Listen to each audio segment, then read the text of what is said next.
Digital study platform पर आपका स्वागत है। तो आज की वीडियो में हम जानेंगे क्रिया का तीसरा प्रकार। पहला प्रकार जाना था क्रम के आधार पर, दूसरा प्रकार जाना था काल के आधार पर। अब तीसरा प्रकार जानेंगे प्रयोग या रचना के आधार पर क्रिया के भेद की प्रयोग के आधार पर या रचना के आधार पर क्रिया के कितने भेद हैं या कितने प्रकार हैं। प्रयोग या रचना के आधार पर क्रिया के प्रमुखतः 5 भेद माने जाते हैं। यानी प्रयोग या रचना के आधार पर क्रिया 5 प्रकार की होती हैं। आइए जानते हैं। पहला प्रकार सामान्य क्रिया, दूसरा प्रकार है संयुक्त क्रिया, तीसरा प्रकार है पूर्वकालिक क्रिया, चौथा प्रकार है प्रेरणार्थक क्रिया, पांचवा प्रकार है नामधातु क्रिया। यानी प्रयोग या रचना के आधार पर क्रिया 5 प्रकार की होती हैं। वह सभी प्रकार यहाँ पर दे जा रहे हैं। क्रिया का पहला प्रकार हमने देखा था क्रम के आधार पर, दूसरा प्रकार देखा काल के आधार पर, तीसरा प्रकार आज पढ़ेंगे प्रयोग या रचना के आधार पर। आइए अब जानते हैं प्रयोग या रचना के आधार पर क्रिया का पहला प्रकार सामान्य क्रिया। सामान्य क्रिया क्या होती है? सामान्य क्रिया किसे कहते हैं? जब किसी वाक्य में एक ही धातु से बनी हुई किसी अकेली क्रिया का प्रयोग किया जाता है तो वह सामान्य क्रिया कहलाती है। यानी एक ही धातु से निर्मित क्रिया का प्रयोग जब वाक्य में किया जाता है तो वह क्रिया सामान्य क्रिया कहलाती है। एक ही धातु से निर्मित वह क्रिया जो वाक्य में हम प्रयोग में लेते हैं उसे सामान्य क्रिया कहते हैं। जैसे वह घर गया, इसके अंतर्गत एक ही धातु से निर्मित क्रिया है। अगला वाक्य उसने पाठ पढ़ा, इसके अंतर्गत एक ही धातु से निर्मित पढ़ क्रिया, पढ़ धातु है और उससे क्रिया बनी हुई, वही क्रिया यहाँ पर प्रयोग में ली गई है, इसलिए इसके अंतर्गत सामान्य क्रिया होगी। अगला वाक्य है मैं चित्र बनाऊंगा या बनाऊंगी, इसके अंतर्गत एक ही धातु से निर्मित क्रिया प्रयोग में ली गई है बनाना, और यहाँ पर होगी सामान्य क्रिया। प्रयोग या रचना के आधार पर सामान्य क्रिया। आइए अब जानते हैं प्रयोग या रचना के आधार पर क्रिया का दूसरा प्रकार संयुक्त क्रिया। संयुक्त क्रिया किसे कहते हैं? जब किसी वाक्य में 2 या 2 से अधिक धातुओं से बनी हुई क्रियाओं का एक साथ प्रयोग कर दिया जाता है तो वह संयुक्त क्रिया कहलाती हैं। यानी 2 धातुओं से मिलकर जो क्रिया बनती है वह क्रिया जब हम वाक्य में प्रयोग में करते हैं तो वह वाक्य संयुक्त क्रिया से बना हुआ वाक्य कहलाता है, और उस वाक्य के अंतर्गत संयुक्त क्रिया होती हैं। उसमें 2 धातुएं मिलकर एक क्रिया का निर्माण करती हैं, वह क्रिया संयुक्त क्रिया कहलाती हैं। आइए समझते हैं इसके उदाहरण। वह घर गया है, यहाँ पर जाना और होना यह दोनों धातुएं प्रयोग में ली गई हैं और इनके मेल से गया है क्रिया का निर्माण होता है। उसने पाठ पढ़ा था, इसके अंतर्गत पढ़ना प्लस होना यह दोनों ही धातु रूप हैं और यह दोनों मिलकर संयुक्त क्रिया का निर्माण करते हैं। उसने पाठ पढ़ा था और इसके अंतर्गत संयुक्त क्रिया का निर्माण हो जाता है। लता गाना गा रही है, इसके अंतर्गत गाना, रहना, होना यह तीनों धातु हैं और ये तीनों धातु मिलकर एक क्रिया का निर्माण करती हैं और उसको बोला जाता है संयुक्त क्रिया। गाना गा रही है यह संयुक्त क्रिया है। अगला वाक्य बच्चे घर पहुंच चुके होंगे, इस वाक्य के अंतर्गत पहुंचना, चुकना, होना यह तीनों धातु हैं और ये धातु मिलकर संयुक्त क्रिया का निर्माण करती हैं। पहुंच चुके होंगे यह संयुक्त क्रिया है। संयुक्त क्रिया के उपभेद। संयुक्त क्रिया के पुनः 2 उपभेद कर दिए जाते हैं। यानी संयुक्त क्रिया को पुनः यानी दोबारा 2 भागों में बांट दिया जाता है। मुख्य क्रिया, सहायक क्रिया। यानी संयुक्त क्रिया को 2 भागों में बांट दिया जाता है, मुख्य क्रिया और सहायक क्रिया। पहचान। संयुक्त क्रिया पद में जो क्रिया सबसे पहले प्रयुक्त होती हैं वह तो मुख्य क्रिया कहलाती हैं तथा शेष सभी क्रियाएं सहायक क्रिया कहलाती हैं। यानी वाक्य में जो क्रिया पहले प्रयोग ली जाती हैं वह मुख्य क्रिया कहलाती हैं और उसके बाद जो सहायक क्रिया आती हैं, जो क्रियाएं आती हैं उसको सहायक क्रिया कहते हैं। जैसे वाक्य लीजिए, राम पुस्तक पढ़ता है, इसके अंतर्गत पढ़ता मुख्य क्रिया और है यह सहायक क्रिया है। अगला वाक्य है राम पुस्तक पढ़ रहा है। इसके अंतर्गत पढ़ यह मुख्य क्रिया है और रहा है यह सहायक क्रिया है। वे खाना खा चुके होंगे। इसके अंतर्गत खा यह मुख्य क्रिया और चुके होंगे यह सहायक क्रिया है। आइए अब जानते हैं प्रयोग रचना के आधार पर क्रिया का तीसरा प्रकार, पूर्वकालिक क्रिया। जब किसी वाक्य में एक क्रिया के समाप्त पर कोई दूसरी क्रिया संपन्न होती है तो वहां प्रथम पहले समाप्त क्रिया को पूर्वकालिक क्रिया कहा जाता है। यदि किसी वाक्य में एक क्रिया पहले हो चुकी है और उसके बाद दूसरी क्रिया होती है, यानी एक काम के समाप्त होने के बाद दूसरा काम होता है, तो वहां पर पूर्वकालिक क्रिया होती है। पूर्वकालिक क्रिया के साथ प्राय कर शब्दांश जुड़ा रहता है, यानी शब्द का अंश कर शब्दांश जुड़ा रहता है पूर्वकालिक क्रिया के साथ। उदाहरण समझिए इसका, बच्चा दूध पीकर सो गया। तो पहले बच्चे ने दूध पिया, दूध पीने की क्रिया हुई, फिर उसके बाद सो गया, फिर सोने का कार्य या क्रिया हुई। तो पहले दूध पीना फिर उसके बाद सोना, तो पहले दूध पीने का कार्य हुआ, उसके बाद सोने का कार्य हुआ, तो पीकर पूर्वकालिक क्रिया कहलाएगी। अगला उदाहरण है मैं खाना खाकर आया हूँ। इसके अंतर्गत खाकर यह पूर्वकालिक क्रिया, फिर इसके बाद आया है तो यह दूसरी क्रिया। अध्यापक को देखकर बच्चे कक्षा में चले गए।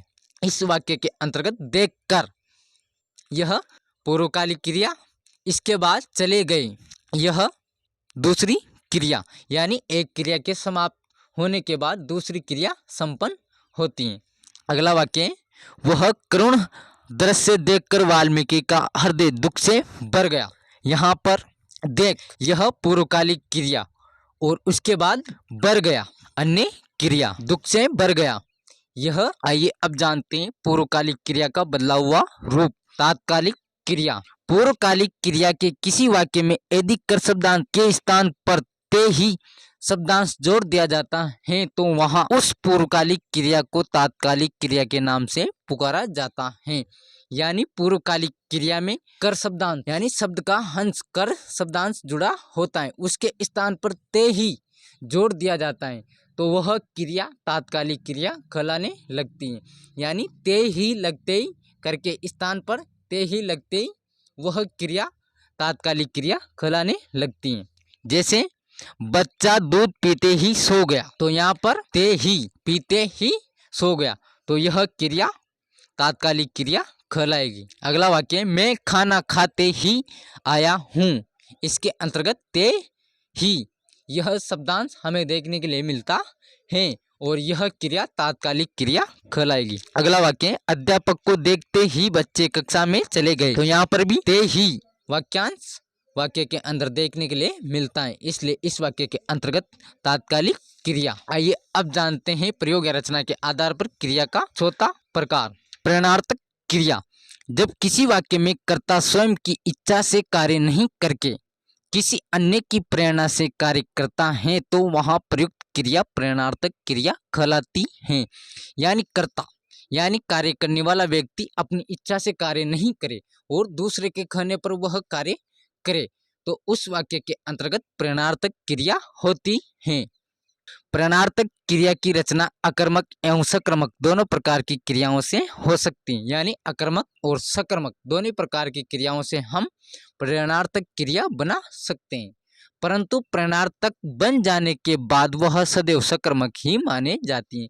लेकिन जब वह प्रेरणार्थक क्रिया बन जाएगी उसके बाद वह क्रिया सकर्मक क्रिया ही कहलाएगी। जैसे प्रेरणार्थक क्रियाओं के निम्नानुसार दो रूप बनाए जाते हैं, यथा साधारण मूल क्रिया, प्रथम प्रेरणार्थक रूप, द्वितीय प्रेरणार्थक रूप। यानी किस प्रकार प्रथम प्रेरणार्थक और द्वितीय प्रेरणार्थक। असना यह अकर्मक क्रिया है।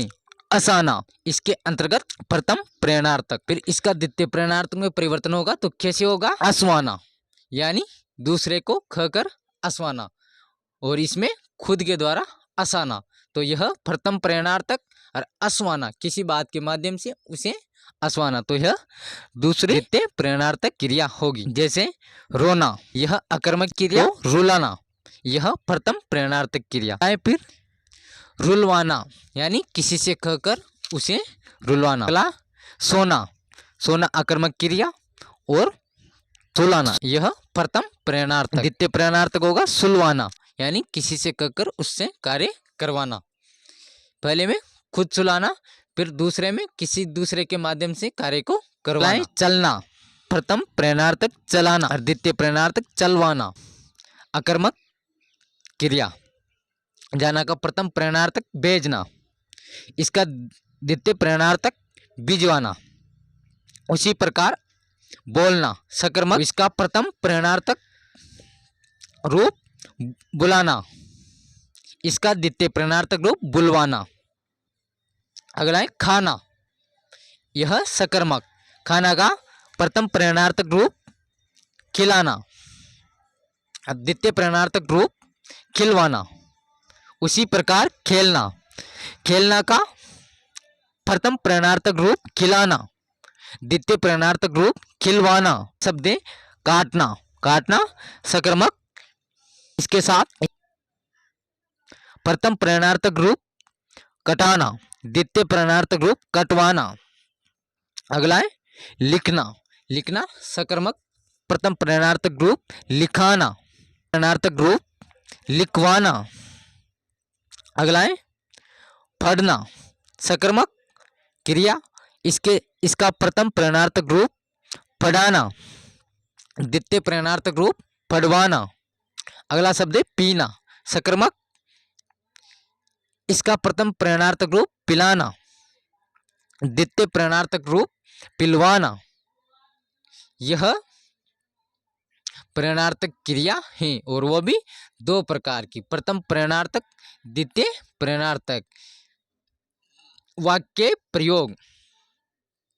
अध्यापक छात्र से पाठ पढ़वाता है। प्रेरक कर्ता प्रेरित कर्ता क्रम प्रेरणार्थक क्रिया।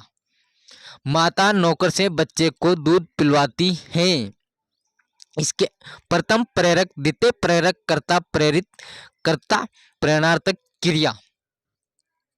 यानी पहला व्यक्ति दूसरे व्यक्ति से कार्य करने के लिए कहता है, यह प्रेरणार्थक क्रिया है। दोनों वाक्यों में यही बात कही गई है। जैसे माता नौकर से कहकर, तो माता ने नौकर से कहा और नौकर ने बच्चों को दूध पिलाया। उसी प्रकार अध्यापक ने बच्चों से कहा और बच्चों ने पाठ पढ़ा। तो कार्य को एक के द्वारा कहा जाता है, दूसरे के द्वारा किया जाता है, तो उस वाक्य के अंतर्गत प्रेरणार्थक क्रिया होती है।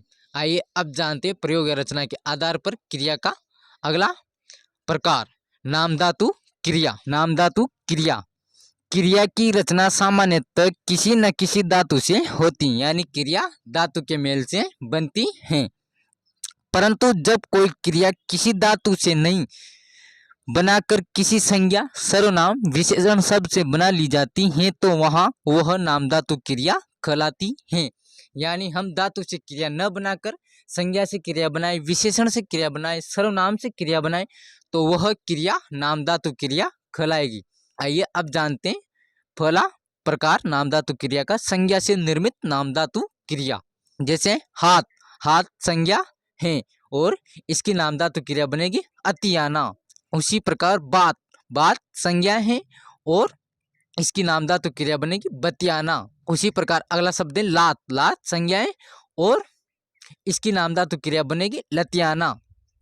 उसी प्रकार लाज या लज्जा, यह संज्ञा है और इसकी नाम धातु क्रिया बनेगी लजाना। अगला शब्द है श्रम, श्रम संज्ञा है और इसकी नाम धातु क्रिया बनेगी शर्माना। उसी प्रकार अगला शब्द है रंग, रंग संज्ञा है और इसकी क्रिया नाम धातु क्रिया बनेगी रंगना। नाम धातु क्रिया का अगला प्रकार है सर्वनाम से निर्मित नाम धातु क्रिया। यानी कि सर्वनाम से किस प्रकार नाम धातु क्रिया बनती है। जैसे अपना, अपना सर्वनाम शब्द है और इससे नाम धातु क्रिया बनेगी अपनाना। उसी प्रकार तीसरा प्रकार है नाम धातु क्रिया का विशेषण से निर्मित नाम धातु क्रिया, कि विशेषण से किस प्रकार नाम धातु क्रिया बनती है। जैसे विशेषण है गर्म या गर्म, तो इसकी नाम धातु क्रिया बनेगी गर्माना या गर्माना। उसी प्रकार ठंडा यह विशेषण है और इससे नाम धातु क्रिया का निर्माण होगा ठंडाना।